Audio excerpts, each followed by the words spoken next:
Hello, friends, and welcome to a second Friday Facebook Live. If you're a new viewer, my name is Nick, and this is Taylor, and we are both members of the Visitor Education Department at the New England Aquarium. We apologize for having to postpone from last week, but welcome back, students, and Happy New Year. Happy New Year. This month, we are speaking to you from Central Wharf, and we are located in the first floor tropical gallery in front of our Armored and Venomous Fishes exhibit. As always, Taylor and I will be answering your questions live during and after our talk, so be sure to add them to the Facebook comments. Okay, so our focus today will be a particular type of fish found in the exhibit behind us. Taylor, what fish has a cat-like name? Oh, that's a nice cat, Nick. Is graceful like a butterfly, and is as ferocious as a top predator. I don't know. After that reenactment, Nick, I couldn't possibly You couldn't guess. come up with it from that? No. Well, we're going to be talking about lionfish, of which there are currently 2 species on exhibit, whitefin lionfish and red lionfish. In addition, this tank features other tropical fish that utilize armor, poison, or venom to defend themselves against hungry predators. Such adaptations are vital for survival in an ecosystem where competition for food can be really high. But more about that in a bit. Okay, now you might be asking, why have we decided to talk about lionfish, aside from getting Nick to do weird things on camera? Well, a nice side benefit is that both Taylor and I can sort of daydream about warm tropical oceans in January, because that's typically where lionfish are found. But our primary reason is that lionfish are also an invasive species in the Atlantic Ocean, and their presence represents a threat to native species and fisheries. Invasive species are having both environmental and economic consequences worldwide, and it's important that we understand these consequences and act as ocean stewards to protect and promote the natural diversity of our marine environment. So, sit back and get ready to learn more about lionfish and invasive species. Let's turn things over to Taylor so that she can start us out with some basics. Taylor, take it away. All right. So lionfish are native to the Pacific and Indian Ocean, and depending on the species, they can be found from Eastern Africa, past Australia, through French Polynesia, from southern Japan all the way down to South Africa, and they are comfortable in most types of marine habitats found in these tropical waters. Lionfish have been spotted on hard-bottom seafloor, in mangroves, seagrass beds, on coral reefs, and shipwrecks. They can routinely be found in shallow water and up to about 300 feet down, but one study found lionfish at depths of almost 1,000 feet. Although they are native to the Pacific, lionfish are now also found in the Atlantic Ocean. They have been reported from North Carolina down through the Caribbean to Venezuela. Lionfish were reported in the Atlantic in southern Florida in 1985, and their population in the Atlantic has grown exponentially since that time. We'll talk a little bit more about the significance of this rapid spread a little further into our presentation today, but it is not surprising that the lionfish is considered the showstopper in this exhibit. Thank you, Nick. Their bold pattern and impressive pectoral fins make this fish quite eye-catching, and this pattern has a purpose for wild lionfish. They're fairly slow movers, weak swimmers, and only about a foot in length. This bold pattern warns predators that they are dangerous. You may be familiar with this concept in other animals like our poison arrow and poison dart frogs on the 3rd floor. When an animal has bold markings or bright colors to warn or repel predators, this is called aposematic. This gives bigger animals a hint that despite its slow-moving status, the lionfish is not an easy meal. And this is due to the lionfish's venomous spines. They, in fact, have 16 venomous spines on their bodies. 13 of these spines alone are found along their dorsal fin, that's along their back. These hollow spines act almost like a needle to inject venom into anything that tries to grab or eat them. Each spine has a sheath that covers it, and when the spine is pushed into something, hopefully not Nick. This pushes back on the sheath, which in turn presses on a venom gland at the base of the spine and injects venom up through the middle of the spine. Really quickly, we should probably touch on the difference between poisonous and venomous animals. There's often some confusion around these terms, but venom is injected, usually through a fang, spine, or barb. Poison must be ingested, so usually by eating. So lionfish are venomous, but they're not poisonous. This means it's possible for them to be eaten by other animals. Predators just have to be careful to avoid those spines. In their native environment, their primary predator is the moray eel. They have also been eaten by larger fish like groupers and sharks. Lionfish are incredibly popular in both public and private aquarium trade. You'll often see the lionfish displayed in Pacific tropical exhibits, like the one right behind us, especially in aquariums in the United States. Their beautiful coloration has also made them popular for home aquarium enthusiasts. However, this popularity could have led to their infamy. I'll turn it over to Nick to talk a little bit more about the trouble with lionfish. Yeah, so Taylor has certainly hit upon the features that make lionfish so unique and ideal for home aquariums. But as I mentioned earlier, they're also characterized as an invasive species in the Atlantic Ocean, particularly the Western Atlantic Ocean and the Caribbean Sea. In fact, they have been documented as one of the most rapidly invasive fin fishes in recorded history. Whoa. Whoa. Because of this, we feel a responsibility here at the aquarium to expose people to this problem so that we can learn more about its causes and hopefully prevent any further damage caused by lionfish, but also other invasive species as well. And again, like I mentioned earlier, the story of invasive lionfish is one that is shared among other species as well. So it's important that we understand their stories too. Okay, so as Taylor mentioned, the first documented sighting of red lionfish in the western North Atlantic occurred in 1985 in South Florida. Soon after, more reports started to pop up in 1990, 92, 95, and by 2000 they were observed on live bottom reefs off the coast of North Carolina and would soon be sighted in South Carolina, Georgia, and Bermuda. While most of these early sightings featured singular fish, scientists have shown now that lionfish existed in enough numbers to establish breeding populations by about the early 2000s, 2002. By 2008, red lionfish were reported throughout the Caribbean, and then as of 2009, it was estimated that within a few years, the non-native range would expand to the southern edge of Central America and the Yucatan Peninsula and the western Gulf of Mexico. And since 2001, juveniles have been observed as far north as Virginia, New York, Rhode Island, and Massachusetts. If you've been keeping track of all that, Which I have. the non-native range basically includes the entire U.S. coastline, goes down into the Gulf as well. If only we could harness these expansive powers. Man, crazy. Now, this expansion begs the question of how these lionfish actually made it into Atlantic waters. Taylor kind of hinted on that a little bit. Well, the exact sequence of events leading to their introduction is not 100% proven, but a few likely causes tie to their popularity as ornamental aquarium fish. One possibility that explains the sighting in 92 is that Hurricane Andrew lashed the coastline of Florida and may have resulted in an accidental home aquarium release into Biscayne Bay. Another potential cause that can explain all early sightings is that home aquarists may have intentionally been releasing their lionfish when they became too large. Not good. Yet another less likely potential cause is the possibility that larval or juvenile lionfish actually became trapped in the ballast water of ships moving from the Pacific Ocean to the Atlantic Ocean, where they were then released.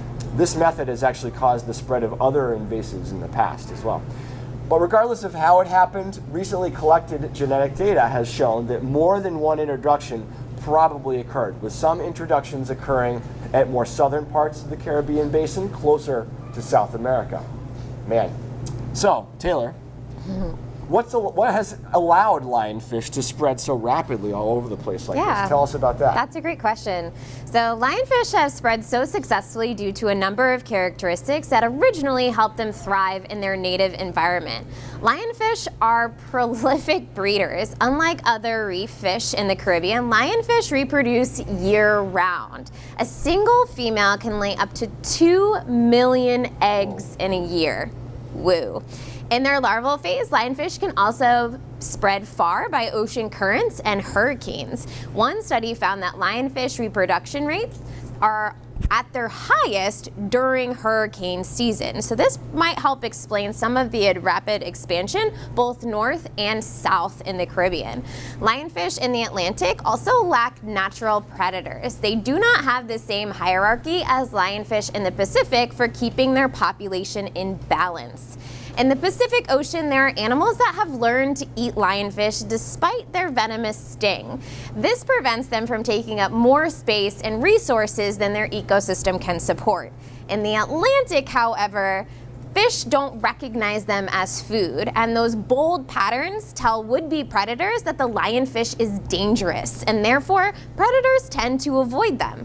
There have also been some instances of larger fish like adult groupers, sharks, and eels attempting to snack on lionfish, but these occurrences are not consistent. Therefore, their population grows unchecked. And scientists have done some genetic testing on lionfish in the Atlantic, and they have determined that the entire population of lionfish currently living in the Atlantic likely came from very few initial animals, possibly as few as 3 females. So, as Nick mentioned before, the impact of one individual releasing a few unwanted pets has had a massive impact on the Atlantic. The characteristic of lionfish that might be most problematic, however, is their voracious appetite. Lionfish like to eat a lot, kind of like Nick here. In fact, they can expand their stomach up to 30 times its original size. This means they can eat prey items that are half as big as they are. Picture Nick eating a hamburger half as big as he is. In their native habitat, they are eating damselfish, cardinalfish, shrimp, and other small invertebrates. In the Atlantic, they have been documented to eat over 70 species of small fish and invertebrates, including juvenile parrotfish and groupers, shrimp, crab, and wrasse. This can have a substantial effect on the ecosystems that they have invaded. In some areas of the Caribbean, lionfish have reduced populations of their prey by up to 90%, throwing the balance of their non-native habitat out of whack and further damaging already delicate coral reef ecosystems. They are eating or out-competing fish that humans rely on for fishing and tourism, and this is doing significant ecological and economic damage. Unfortunately, this is now such a pervasive problem that scientists are not sure it can ever be reversed. Nick, are all invasive species as problematic as the lionfish? Yeah, that's a great question to ask too. The truth is that all invasive species have some sort of impact, but the significance of this impact varies quite a bit. Let's back up for 1 second, just do some quick invasive species 101. An invasive species is a non-native species, including things like seeds, eggs, or even spores, whose introduction causes or is likely to cause economic harm, environmental harm, or even harm to human health.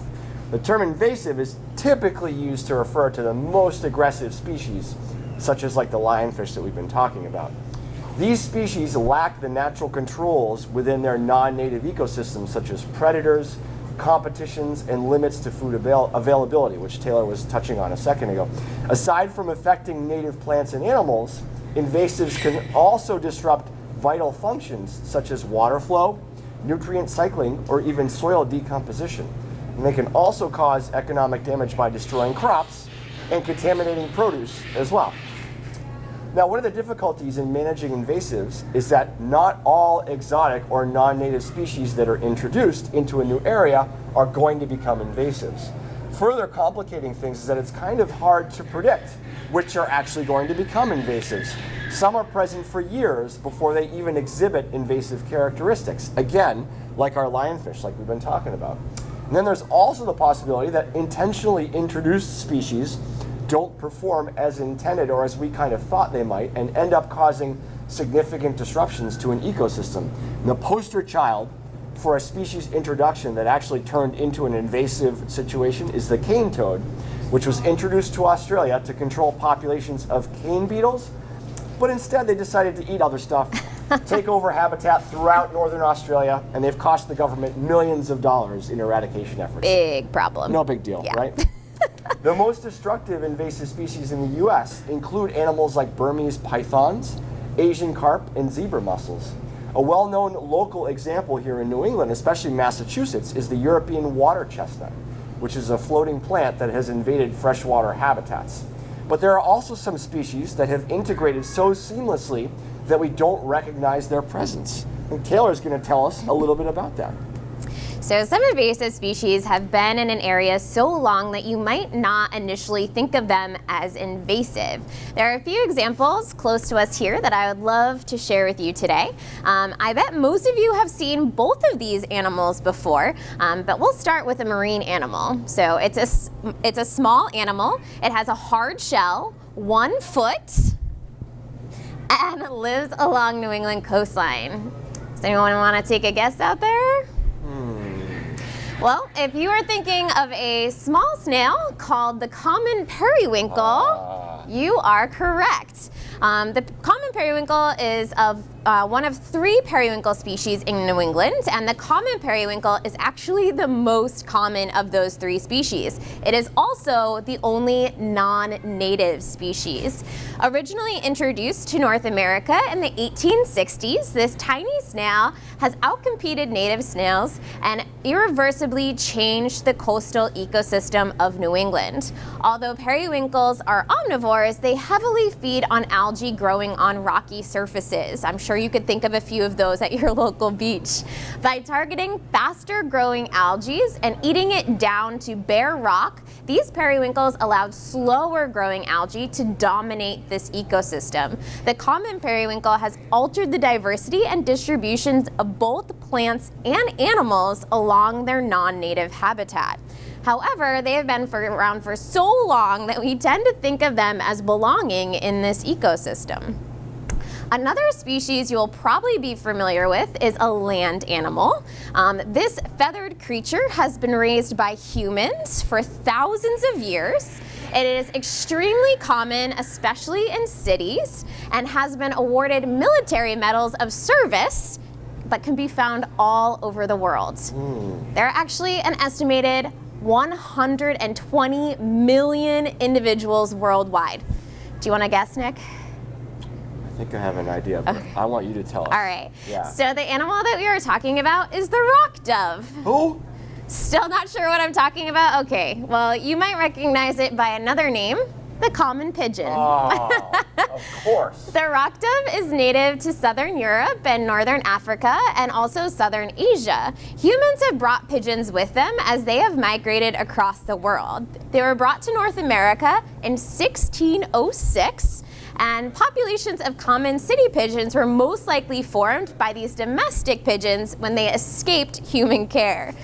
Unlike lionfish or common periwinkles, beyond sometimes being a nuisance in cities, rock doves have no proven negative impacts on native birds. However, this is extremely uncommon for invasive species. So the best thing that we can do to help prevent the spread of non-native animals, Nick, can you tell us a little bit more about that? Yeah, I can. How do we stop these organisms from spreading all over the world? Yeah, absolutely. So let's start with what we can and are doing to combat the spread of lionfish. Awesome. Like most marine invasions, there's not one simple solution. Current management strategies have focused on tracking lionfish populations, identifying specific impacts on native ecosystems, and public education as well. Organizations such as Reef Environmental Education Foundation, which also has the acronym REEF, which is really cool. They've sponsored lionfish field surveys and have encouraged their members to report sightings of non-native species. Another really novel strategy that has been to create a fishery for lionfish, which are technically safe to eat, like Taylor was mentioning earlier, as long as the venomous spines are safely removed. So again, the Reef Organization and others have also taken the lead on this by producing lionfish cookbooks, and Whole Foods Market has made a commitment to selling lionfish in its stores. If you visit a popular scuba diving location up and down the eastern U.S. coastline, you may also see lionfish spearfishing derbies, complete with cooking demonstrations. Awesome. Who doesn't love a good cooking demonstration? Additional work has included the development of lionfish-specific fishing traps, as well as what can be best described as a lionfish Roomba. Or A what? That's right, a lionfish Roomba, or basically a vacuum-like device that captures these fish alive. So if you see lionfish for sale in your local fish market, give them a try. Awesome. There are some things you can do in your daily life to help prevent the invasive species as well. If the story of lionfish has taught us one thing, it is to never, ever release unwanted pets. I'm talking to you, Nick. If you have an animal that you can no longer care for, try to find a trusted friend or family member that can take it from you. And if that fails, you should contact your local state wildlife agency. They are often an excellent resource in these situations and can help you find a home for your pet. Rinse, wash, and dry your recreational gear. You should also check your pets when traveling with them. Unwanted hitchhikers can easily get stuck in the treads of your hiking boots, your pet's paws, or cling to the bottom of your boats. Thoroughly cleaning these items can help prevent the organisms from one ecosystem ending up in another ecosystem. Speaking of plants, when considering plants for your yard or garden, choose native species. Nuts, seeds, and fruit can be carried by the wind or wildlife in your backyard. In some cases, non-native plants can easily take over and crowd out other plants. Native plants will also thrive in your local climate and provide food and habitat for native pollinators. And if there's We one love thing bees. that Taylor knows about, it's plants as well. So. Lastly, you can learn more about invasive species in your area. Being able to recognize plants and animals that don't belong makes you a first line of defense. You can report non-native species to your local environmental agency, and you may also be able to help prevent the spread of unwanted plants and animals before it becomes a problem. And actually, just to build on that really quick, there are actually apps now that you can download on your phone and use as a citizen scientist to record some of those sightings. So look into those apps as well. Cool. I'll just add really quick to Taylor's suggestions by mentioning that our aquarium provides great opportunities to tackle the problem of invasives here in Massachusetts through our Live Blue Service Corps. By taking part in their episodic events, you can do things like help to remove water chestnuts from the Charles River or other non-native plants from some of the Boston Harbor Islands. Other events have also included helping to reestablish native organisms such as oysters or seagrass beds. Very cool. Yeah. So take a look at our website to learn more about what Live Blue Service Corps members are doing and how you can join as well. And if you don't live close to us here in Boston, find out if your community has similar programs to help combat invasive species. Okay, that brings our presentation to a close. Thanks for tuning in and inspiring Taylor and I to provide these cool learning opportunities. We hope you guys enjoy them. Do we have any questions out there from our visitors? How do staff stay safe when interacting with these fish? Great question. Yeah. We were actually joking about this right before the video started. Our aquarist for this gallery, his name is Tyler, and he came out to make sure that this tank was sparkling and beautiful for our presentation this morning. And he said, wouldn't it be funny if I stuck my hand in the tank and got actually stung by a lionfish on your Facebook Live? And we said, no, Tyler, that wouldn't be funny. But fortunately, that would never happen. If we're doing any work in this tank, we're using special punctured proof gloves. And so we actually don't have to worry about it in this exhibit because staff are well protected. Yeah, great question. Yeah. How are predators able to eat lionfish? Do they have an immunity or just thick skin? That's a really good question. To be honest with you, from what I understand about it, I think it has a little bit more to do with just how they go about actually using their jaws to catch and swallow the lionfish and doing it in a way where the spines are not exposed and not able to actually puncture sort of like the inside of their mouth or the inside of their throat. I'm not aware, maybe you're aware of any other like specific strategies that predators use. I think sometimes Taylor was talking about moray eels being a natural predator for lionfish in the Pacific. I think sometimes it has to do with how they approach the lionfish. So those spines on the back, figures it's at the back of the tank right now and I want to talk about it. The spines sort of lay down flat on the lionfish's body and they extend up this way. So if you sort of go after the lionfish from a certain direction, you're at less of a danger of getting punctured by those spines. And so maybe green moray eels, or just moray eels, have learned to sort of approach them in a particular way that avoids that problem. Yeah. Yeah, I've only seen a handful of videos of predators eating lionfish, and typically they eat them face first, which inherently, as they swallow, kind of pushes those spines down. And remember, they're not getting injected with venom if the spine doesn't actually puncture the predator. So if that doesn't happen, then there's absolutely nothing to worry about. And from what I understand, the stomach acids usually take care of what's left in the venom glands. You know, I guess also I might add to, like a larger species of shark going after a smaller lionfish, they might actually be able to, in the process of biting on that animal, break all those spines, and so it's less of a threat to them. But anyway. Great question. I'm not a big shark, so I guess I can't really speak with authority on Can that, identify? No. Yeah, I can identify a little bit. Okay. But anyway, any other questions? When is the best time to see the lionfish active? Wow, that is a really good question.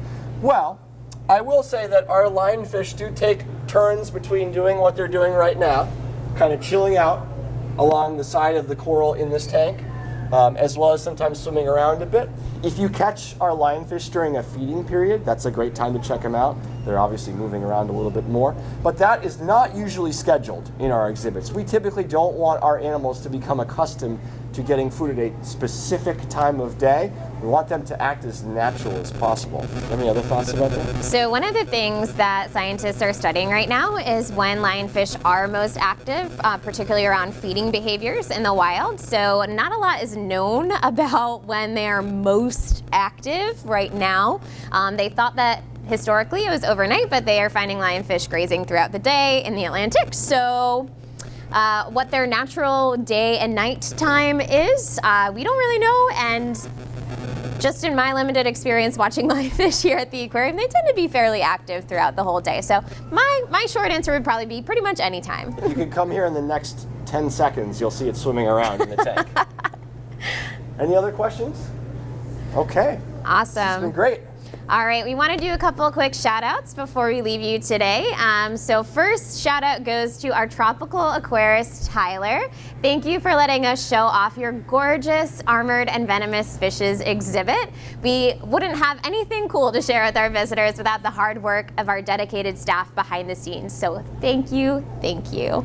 We also want to do a quick shout out to one of our regular viewers. Bree Demers is a veterinary student who hopes to help care for exotic animals, and she tunes in every month and quietly cheers on Nick and I from her computer screen. So thanks for watching, Bree, and good luck on your next chapter of vet school.